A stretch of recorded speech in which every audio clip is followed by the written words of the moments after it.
Fala pessoal, começando agora mais um episódio do Seu Corpo Pode, o seu podcast de saúde e bem-estar. Para você que não me conhece, meu nome é Rodrigo Faz, eu sou fisioterapeuta há mais de 17 anos e o objetivo do nosso podcast é levar mais informações sobre saúde e bem-estar com conteúdo sério, com conteúdo muito bom, trazendo profissionais capacitados para a gente levar mais informação para você que está acompanhando a gente. E hoje eu trouxe um convidado muito especial para a gente falar de um tema muito bacana, um tema que poucas pessoas conhecem, e levar mais informações, que é um tema que não é só para quem tem um problema, mas para quem também precisa melhorar em algumas situações, em alguns pontos. E para falar sobre psicomotricidade, o nosso tema de hoje, eu recebo aqui o Sérgio Nakarato. É um prazer te receber, é um prazer receber você aqui no podcast, Sérgio. Seja muito bem-vindo ao Seu Corpo Pode. Obrigado, Rodrigo. Legal estar aqui com você, legal poder estar falando sobre psicomotricidade para as pessoas em si, porque é uma profissão muito nova ainda no Brasil e precisa, eu sinto assim, né? Acho que eu sou a segunda geração dos psicomotricistas que trabalham aqui no Brasil. E acho que é importante a gente divulgar informações sobre o que é, o quanto que é importante para ter mais informações para poder ajudar principalmente as crianças no processo de alfabetização e durante o desenvolvimento de vida dela. Não tinha pessoa melhor para trazer para a gente falar sobre psicomotricidade. O Sérgio já tem mais de 20 anos, mais de 25 anos de experiência na área, então ele é uma referência e sempre atendeu, sempre fez a parte clínica. Isso é muito importante para a gente que é da área da saúde, trazer pessoas que têm vivência no que estão falando. A parte científica, o artigo científico é importante, Sérgio, mas trazer pessoas que vivem o que estão falando, e esse é o nosso objetivo. Sérgio, eu queria começar o nosso podcast, o nosso bate-papo. Para quem não conhece, o que é psicomotricidade? Então, assim, né? A psicomotricidade é uma ciência que estuda a realização do pensamento pelo ato motor preciso, econômico e harmônico. Eu gosto dessa definição, que foi do pai da psicomotricidade, que foi um médico psiquiatra chamado Arruria Guerra, tá? Mas tem várias definições. Todas vão estar pautadas em 3 aspectos: motor, emocional e cognitivo. São essa relação dessa tripolaridade que a psicomotricidade começou a se desenvolver. Foi usado esse termo psicomotricidade lá no 1908, 1910, acho que alguma publicação nessa época, e tinha a relação do seguinte: uma dificuldade que a criança tinha de aprendizagem ou de coordenação, mas não tinha relativamente uma coisa visível. Não tinha uma síndrome, não tinha uma paralisia, mas ela tinha dificuldade na realização da movimentação dela. E aí foi se desenvolvendo durante todo o século passado, foi passando para a área de neurologia, foi passando pela área de psicologia, foi passando pela área da pedagogia, e a psicomotricidade foi sendo desenvolvida. O instituto que existe em Paris, onde é o berço da psicomotricidade, começou no final dos anos 60. Eu não tive a oportunidade de conhecer o pai da psicomotricidade, que foi o Arruria Guerra. Ele faleceu um ano depois que eu fui a primeira vez a Paris para estudar. Ele faleceu um ano antes. Mas eu tive contato com as pessoas que trabalharam e estudaram com ele. Então é muito interessante essa passagem de informações direta com quem iniciou, né? Você está convivendo e estudando com as pessoas que viveram com quem iniciou tudo isso. Eu acho muito interessante e eu valorizo muito isso, porque essas pessoas tiveram a vivência com ele, tiveram a vivência com quem iniciou, tiveram a vivência com quem começou o estudo. E dentro desse pai e mãe, teve uma mãe que chamava doutora Gisele Subirán, ela faleceu há pouco tempo, acho que foi 2014, não sou bom de data assim, né? Mas eu tive contato com ela, com os cursos com ela, com as pessoas que conviveram com ela. E sempre trazia muito essa importância da vivência corporal em relação com o que você tem com o mundo.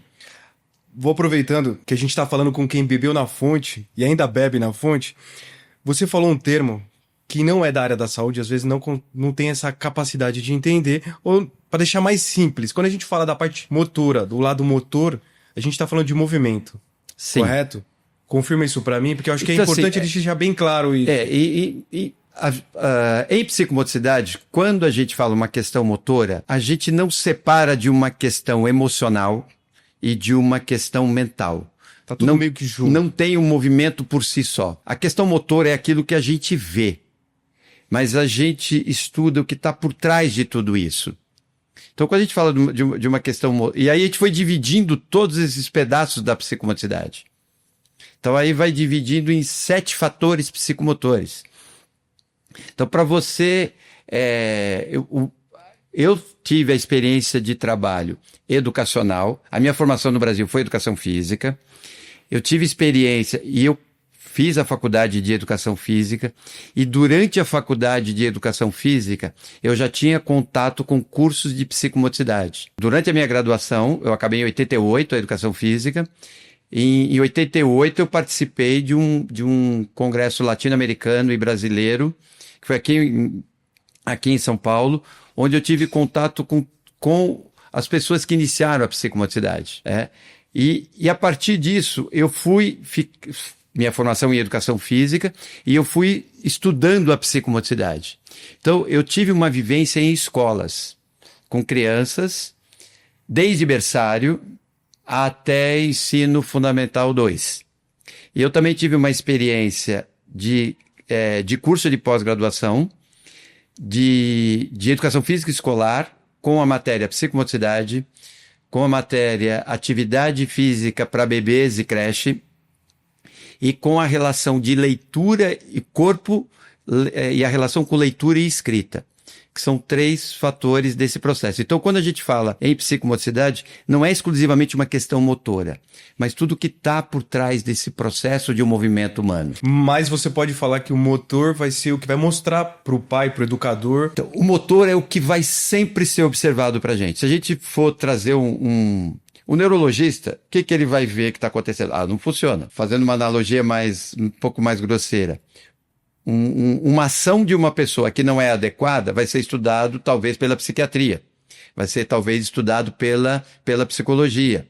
Uma ação não adequada vai estar permeando por um monte de outras áreas da saúde. Uma pessoa que não anda, a própria fisioterapia, tem alguma coisa motora ali, mas o que é? O que está impedindo? O que está atrapalhando para essa ação motora? O que está por trás disso? Né? O que está por trás. Então, na psicomotricidade, a gente vai estudar o que está por trás desse processo. E indo por trás desse processo, a gente vai para uma viagem gigantesca. A gente vai estudar 2 palavrões aqui, tá? Filogênese e ontogênese. A gente passa do estudo das questões mais primitivas do nosso planeta, que a gente vai estudar para entender como é que o ser humano se movimenta hoje. Então você vai indo para trás nessa evolução das espécies, para entender essa fundamentação, para entender... E aí a gente vai chegar no momento, da onde vem a vida? Aí você cai entre a ciência e a igreja. Ambas explicam, mas não tem comprovação de nenhuma das duas. A gente consegue observar o que foi estudado. Eu fui por uma vertente de entender do ponto de vista biológico a evolução da espécie. E o que nos dá um embasamento para conseguir fazer uma observação melhor quando a gente faz uma avaliação psicomotora com uma criança, com um idoso, com um adulto, tá?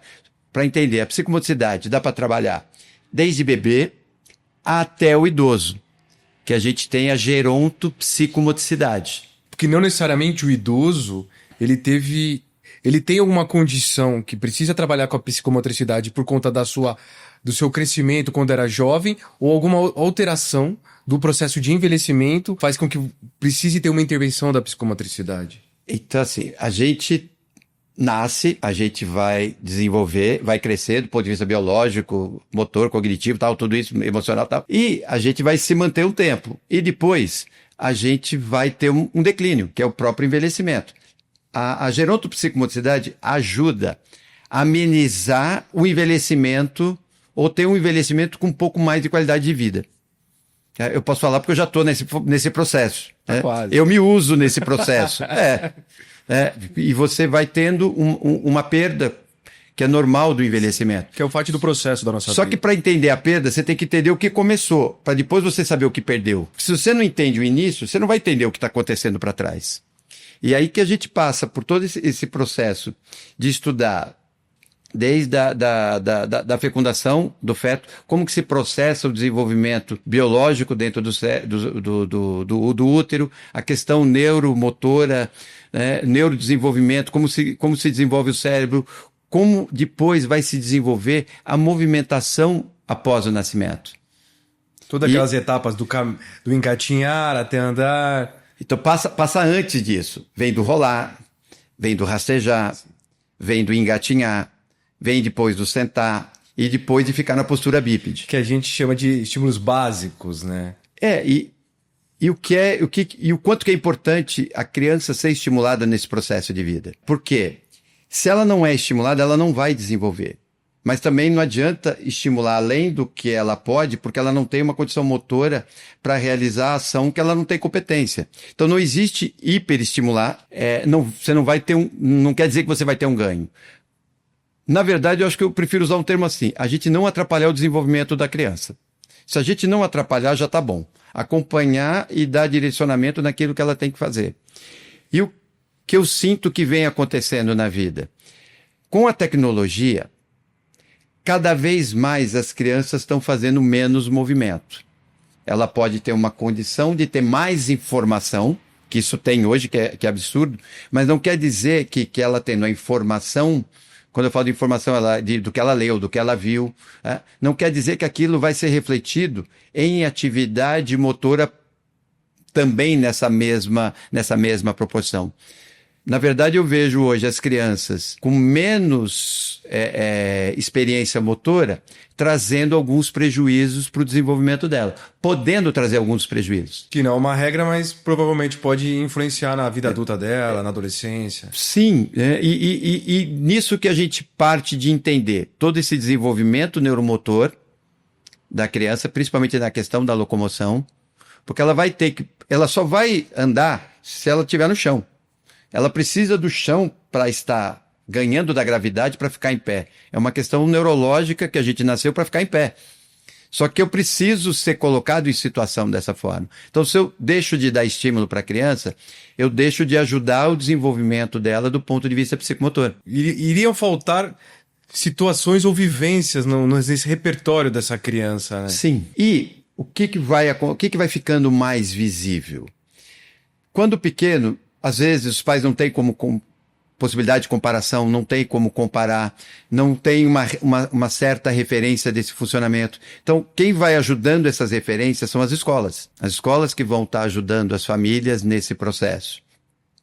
Nem sempre o que é orientado pela escola os pais aceitam ou ajudam. Principalmente vai funcionando muito na referência do que é da própria família. Mas além da escola, pelo que você está falando, acho que a escola tem esse papel de comunicar com o pai, mas acho que o professor, o educador, ele que vai ser a primeira pessoa a ter essa vivência na sala de aula com a criança, né? Sim, ele que vai ter o professor que tem um tempo de atuação, ele consegue perceber quando tem alguma coisa de dificuldade da criança. E como que procede geralmente esse processo? Então, o que eu vejo que teria que ser o importante, né? Primeiro, o professor ser ouvido na escola, e nem sempre, dentro da formação em psicomotricidade, nem sempre os educadores tiveram acesso à informação em psicomotricidade.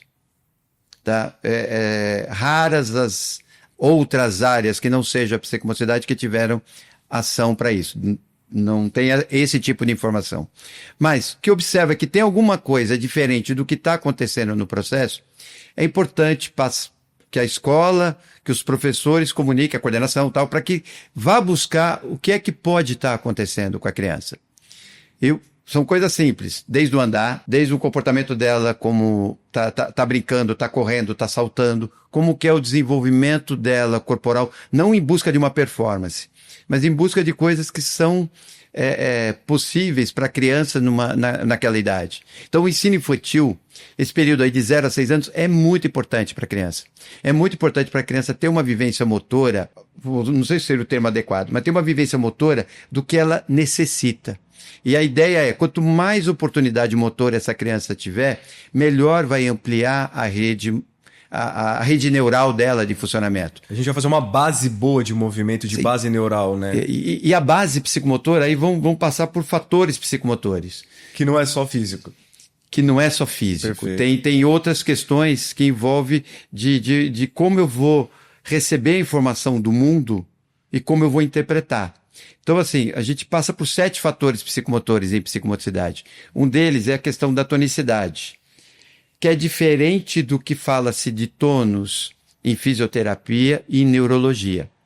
A tonicidade é o quanto que o meu corpo tem de tensão para estar recebendo o estímulo do mundo em repouso. Então, essa questão tônica, ela ajuda o meu corpo a estar preparado para eu ouvir, para eu ver e para eu me movimentar, para eu iniciar um movimento. Como que eu vou ajudar a desenvolver a tonicidade?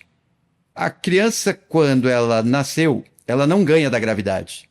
A questão motora dela, ela não tem força para ganhar da gravidade e não tem o conjunto neuromotor para conseguir ganhar da gravidade. A partir do momento que ela rola, rasteja, anda de 4 apoios e fica em pé, ela está desenvolvendo essa questão tônica dela para ganhar da gravidade, e a partir do momento que ela ficou em pé, ela, através dessa questão tônica, ela vai se movimentar pelo mundo.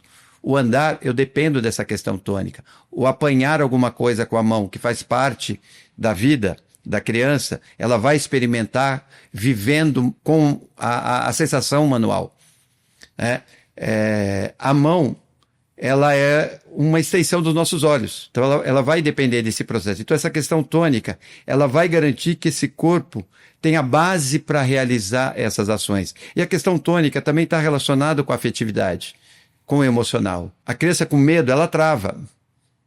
A criança que não consegue ter uma questão tônica, ela não mantém uma atenção. Então a gente começa a observar o quanto que essa questão tônica ajuda a organizar esse processo. Uma criança com dificuldade tônica, é complicado para ela correr. Uma criança com dificuldade tônica é complicado para escrever. E ela vai ser complicada para ela correr, às vezes, no intervalo, na hora do lanche na escola. E aí ela não vai conseguir... Ela não vai brincar, ela não vai interagir, brincar. Ela não vai ter espaço. Mesmo as próprias atividades dentro do ensino infantil, o de utilizar as mãos, não exclusivamente para a questão gráfica, tá? A questão gráfica, vou falar um pouquinho separado, mas ela tem um aspecto que vai ter uma apreensão adequada para conseguir, sei lá, segurar um giz a princípio, com coisas maiores, para depois chegar num lápis. Ela vai tendo acompanhando esse desenvolvimento. E a gente tem um desenvolvimento que ele funciona da cabeça para os pés e de dentro para fora. É céfalo-caudal e próximo distal. Então, para eu amadurecer a mão, eu preciso amadurecer a organização de dentro para fora. Então, esse corpo, com a gravidade, com essa organização motora, que são atividades de brincar com o corpo, oportunizar a questão motora, pode ajudar a garantir um monte de situações favoráveis para a criança no futuro. Perfeito. Então, assim, a gente passa pela tonicidade, passa pela equilibração. A gente chama de equilibração em psicomotricidade. O que é? O equilíbrio estático e dinâmico. O equilíbrio da gente, com o apoio dos pés no chão, garante toda a nossa capacidade atencional e toda a nossa capacidade de conseguir fazer uma movimentação. A gente, para estar sentado aqui conversando, a gente precisa parar esse corpo. Esse corpo, a gente queira ou não, a gente está com um certo equilíbrio aqui. Senão a gente vai desmanchando na cadeira. Então, essa manutenção, ela depende dessa questão tônica e de equilíbrio. E quando a gente fala de equilíbrio, você vai trazer toda a possibilidade motora da criança que vai ajustar para ela, para o dia a dia dela. E quando a gente fala de equilíbrio, ele vai garantir também a questão de grafomotora, a questão do aprendizado formal da escola, que são as coisas mais primitivas da gente, a questão tônica e de equilíbrio. Depois a gente passa por uma questão que chama lateralização, que são dois aspectos. A gente nasce com um lado que predomina sobre o outro, do ponto de vista motor. Então a gente verifica mão, olho e pé. E dentro da lateralização tem o reconhecimento de esquerda e direita, que é um processo que vai ajudar a aprendizagem formal. Então tem pessoas que nascem destras, tem pessoas que nascem canhotas de mão, olho e pé. A gente precisa verificar se isso está definido. As mãos, fica bem óbvio para entender, principalmente para a questão grafomotora. Mas tem lá, escovar os dentes, pentear o cabelo. Eu vou fazer um laço, uma mão vai ser mais efetiva do que a outra para fazer.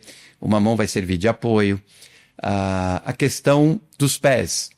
A dominância de pé vai garantir um equilíbrio gravitacional mais ajustado. Quando eu vou subir uma escada, um pé vai ficar de apoio e o outro que vai iniciar. Eu vou pular uma poça d'água, um pé vai ser o apoio e o outro é o que vai chegar lá do outro lado.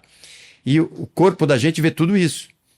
Se eu não tiver um equilíbrio para começar um passo, eu posso não vou conseguir subir uma escada. Eu não vou iniciar um passo. E aí tem esse processo dessa dominância lateral que a gente precisa ir acompanhando e entendendo o que tem. A indefinição de olhos pode atrapalhar para uma leitura. Porque um olho da gente olha para o centro da imagem e o outro faz a figura a fundo. Se eu estou numa leitura, pensando numa criança um pouco mais velha, e eu mudo de linha, e eu mudo de olho de foco, eu posso pular uma linha a mais do que outra. E eu vou entender errado o que está escrito, não porque eu não interpretei, porque eu segui o caminho equivocado. Então tem todos esses processos que podem estar relacionados com a lateralização. O reconhecimento de esquerda e direita, ele traz todo um processo da nossa aprendizagem formal. O que envolve? A nossa escrita é da esquerda para a direita. As nossas palavras são formadas em sequência da esquerda para a direita. Então a palavra casa eu tenho C, depois à direita do C eu tenho A, à direita do A eu tenho S, à direita do S eu tenho A. Então isso aí vai formar a palavra casa. Se eu trocar essas letras, ou não tiver uma organização de lateralização, eu posso formar outra palavra. Pensa nisso com os números. 123, 213 e 321. Qual é a diferença deles? Aonde eles estão posicionados. Agora, pensa em cada letra dessa, se ela mudar de posição. Então, olha só. Q, pensando o Q, o B, o D, e Q, B, D e P. É um risco com uma barriga. Só que cada um deles é diferente do outro por causa do posicionamento espacial. Isso diz tudo sobre a questão motora, né? Sim, porque é na interpretação do mundo que vai gerar minha ação motora.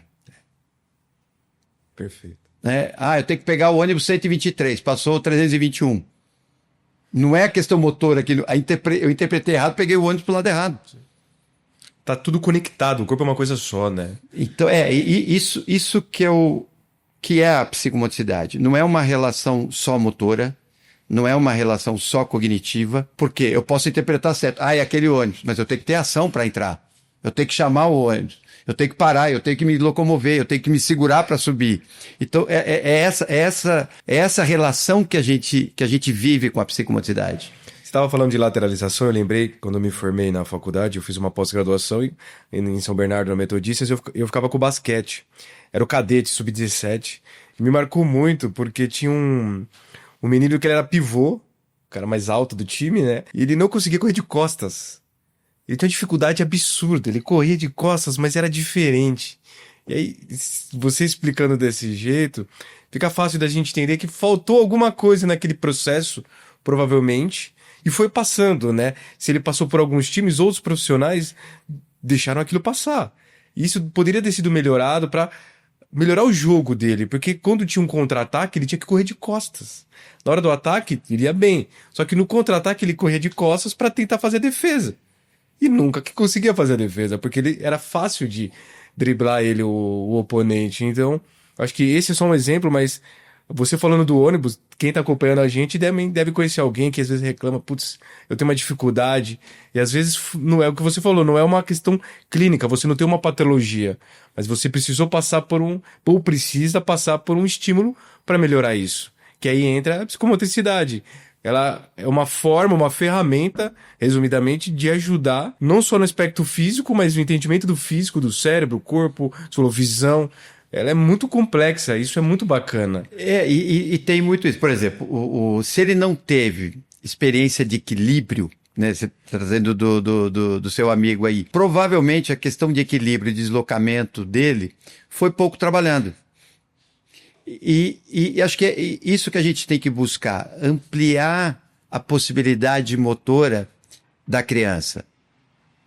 Que hoje em dia a criança, ela se mexe muito menos do que quando eu era criança. Isso é um fato. Você está falando desse tema, esse tema é um pouco polêmico, porque a gente acaba expondo uma realidade que o mundo é mais tecnológico, os celulares, os smartphones são uma coisa de poucos anos, né? Não é de quando você se formou, que você falou de 25 anos atrás, quando você começou a atuar. O mundo está mais perigoso, principalmente nas grandes cidades. Então a gente sempre acaba falando isso. As crianças não ficam tanto na rua.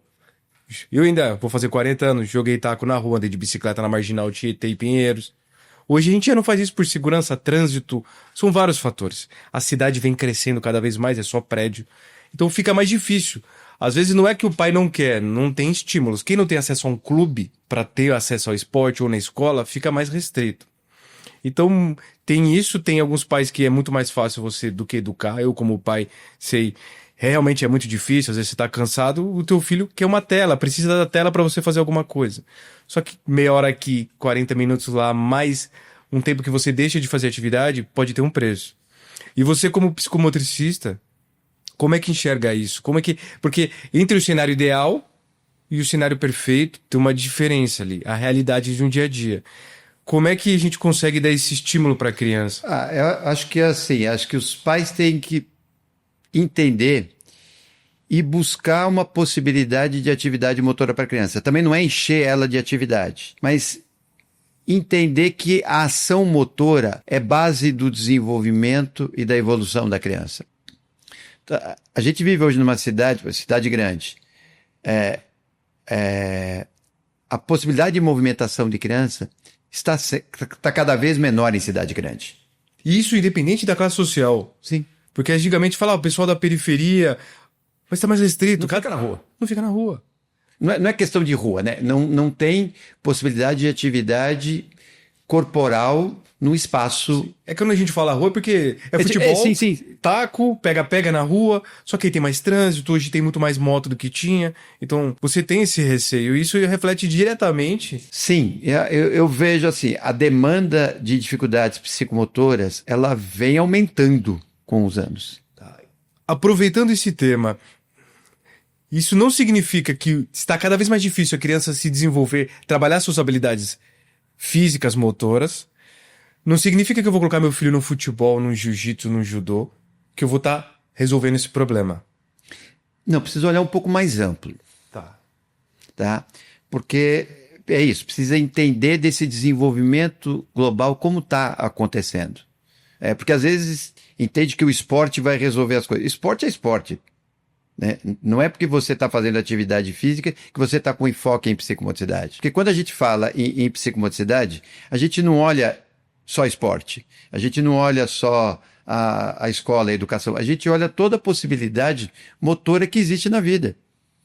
Então, atividade circense é fantástico, todos os esportes são fantásticos, atividade artística, pintura, dança, teatro, tudo que tem ação motora, ele vai ser benéfico para a criança. Ela precisa viver com esse corpo. Você, como uma pessoa que vive o esporte na sua vida até hoje, o pai não tem muitas escolhas ali. Família trabalha, a criança vai para a escola. Às vezes ela mora num condomínio, não tem muita infraestrutura. Que esporte ou quais esportes você acha, você consegue falar quais esportes seriam ideais ou melhores nessa fase? Porque não tem como competir uma natação com o futebol, são estímulos diferentes. Mas a natação é muito importante por uma questão de segurança. A criança entrar numa piscina, ok.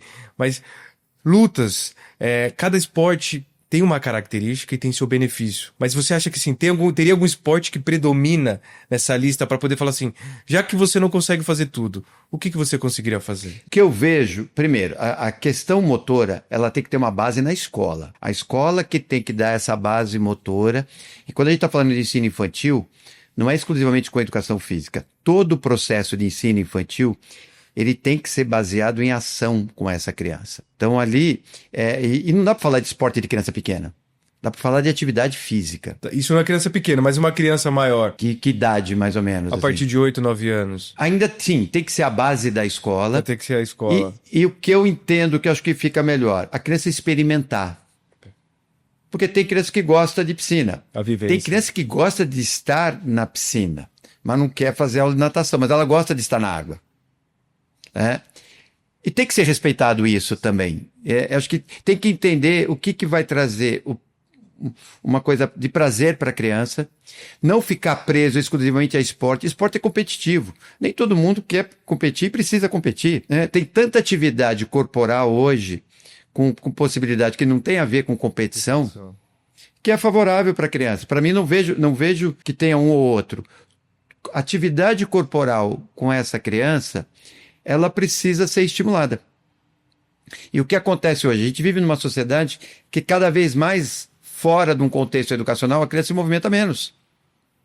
E às vezes as escolas estão indo muito por uma questão muito mais cognitiva e não valorizando tanto essas questões corporais. Que ela vai ser a base para a questão cognitiva, né? Ela vai ser a base para tudo na vida da criança, né? Principalmente no ensino infantil, de 0 a 6 anos, que é onde tem um processo de maturação neurológica de maior velocidade desse processo. E isso vai sendo construído junto com a vida da criança. Então, assim, ter as escolas propiciarem também atividades. Hoje a gente tem muitas atividades extras nas escolas. Tem as atividades das crianças que têm um período de aula e tem as atividades extras. É interessante, né? Mas pensando na minha geração, a gente passava grande parte do dia em atividade corporal sem um certo direcionamento, que hoje já não é tão possível. Porque a maioria dos pais trabalham, a criança não tem, fica com alguém responsável, com um irmão responsável maior e tal. E não tem tanta possibilidade se não for direcionado para alguma coisa. De ficar livre, né? Isso, a cidade grande, ela é hostil, né? Aqui, olhando aqui em volta, tem a ciclovia? Tem. Você vê crianças, às vezes, andando com os pais no fim de semana, quando dá para andar na ciclovia de bicicleta. Mas, no geral, não é todo mundo. Então, acho que as cidades grandes, elas, não sei se o termo que eu vou usar é adequado, mas elas sufocam a criança, porque ela fica sem espaço para poder expandir, fica muito direcionado para as atividades. E aquilo, é cobertor curto, né? Será que dá para fazer atividade, mas vai ser excessivo ou não? Então tem que achar um meio termo para isso e valorizar o que a criança sente também, né? E atividade para criança tem muito a ver também com a da família. Porque tem pais que não fazem atividade física nenhuma. A criança não vai fazer porque ela não tem esse reflexo em casa. Assim como tem criança que não lê um livro nenhum porque os pais não leem também. Exemplo, então, né? Não é simples. Não é simples. E isso que tem, eu estou falando uma questão educacional. E aí, quando fica excessivamente desorganizada essa criança, aí precisa de um aspecto clínico para ajudar. Mas eu acho que é importante até você falar isso, até de um ponto de vista de reflexão, para quem é pai ou para quem pensa em ser pai, que às vezes a gente quer que o nosso filho faça alguma coisa, exige alguma coisa do nosso filho, só que a gente também tem que olhar pra gente, né? Quem tá em volta da criança, às vezes o cuidador, quem é responsável pela guarda da criança, ou quem tá mais tempo com a criança. Às vezes, não tenho, meu filho passa o dia inteiro na escola, então vamos no final de semana, vamos pra um parque, porque quando você fala de atividade física, é poder correr. A gente tem Ibirapuera aqui, alguns bairros tem outros parques, é caminhar na grama, é correr, andar de bicicleta. Não necessariamente o que você falou, o futebol não é um esporte em si competitivo. Esse pega-pega que a gente, de brincar com crianças, você tem brinquedos, acho que hoje educativos, que você consegue trabalhar um pouco dessa coordenação motora mais fina, para estimular, que você falou, cobertor curto, compensar um pouco.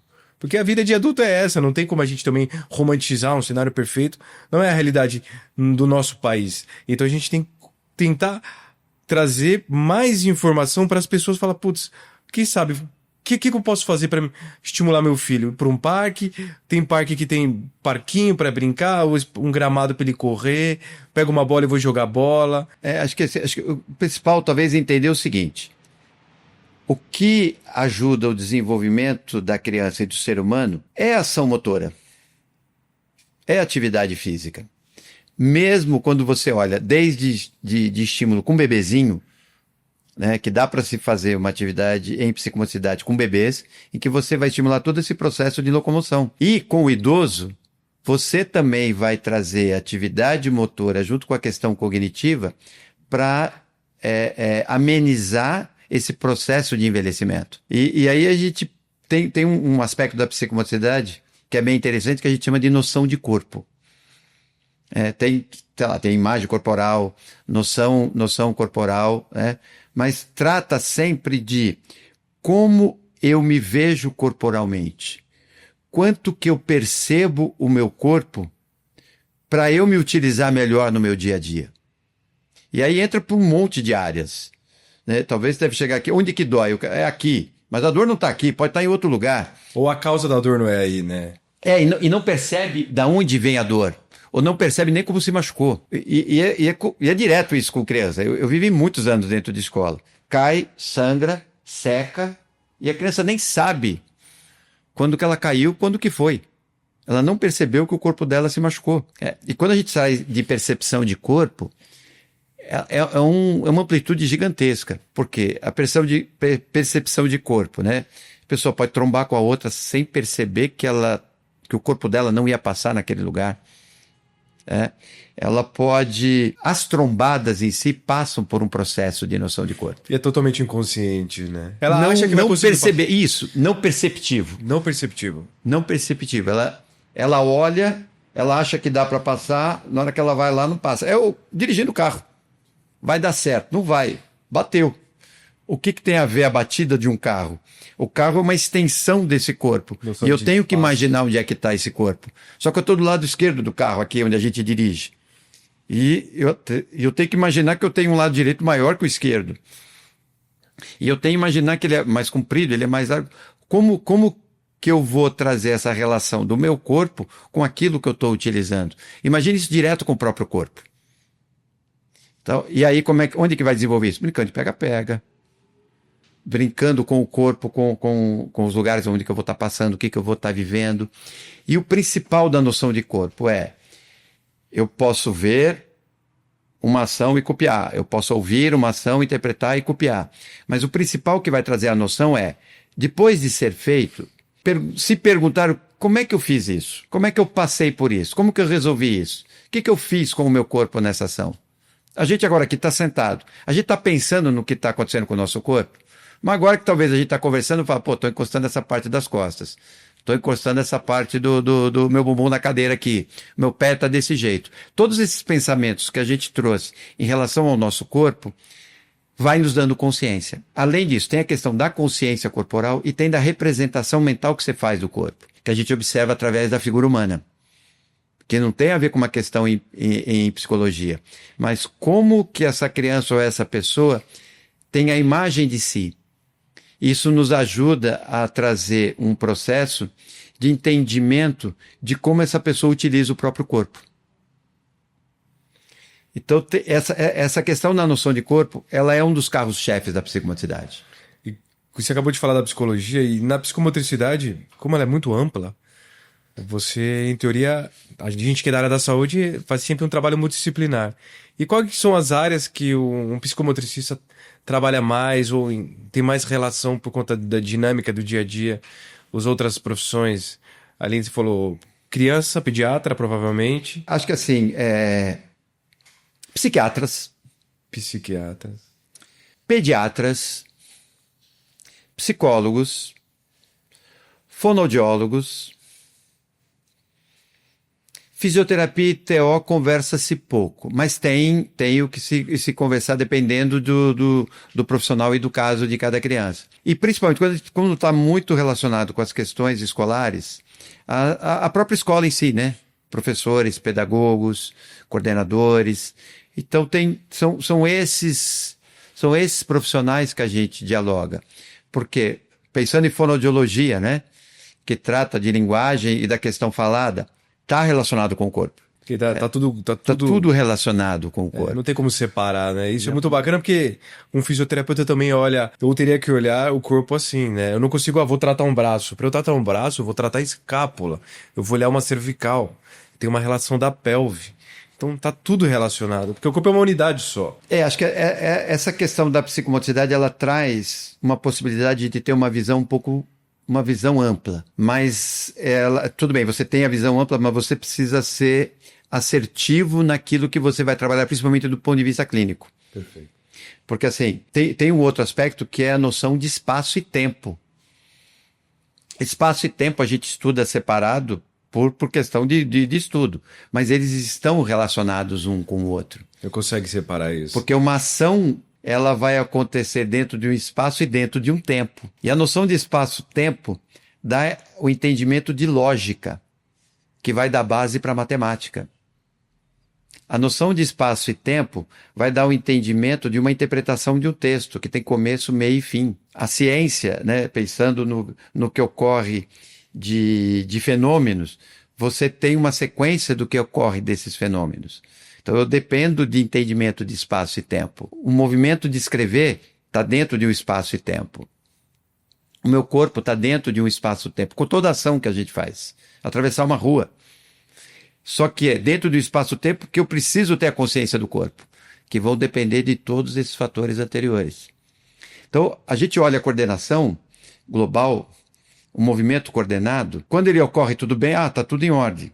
Ok, mas quando ele não ocorre, a gente precisa verificar esses fatores anteriores. Por que não está acontecendo, né? O que é? Uma questão tônica. Está lento? Será que ele está entendendo o tempo errado ou o corpo dele não consegue na velocidade? É aí a diferença da atuação do profissional, né?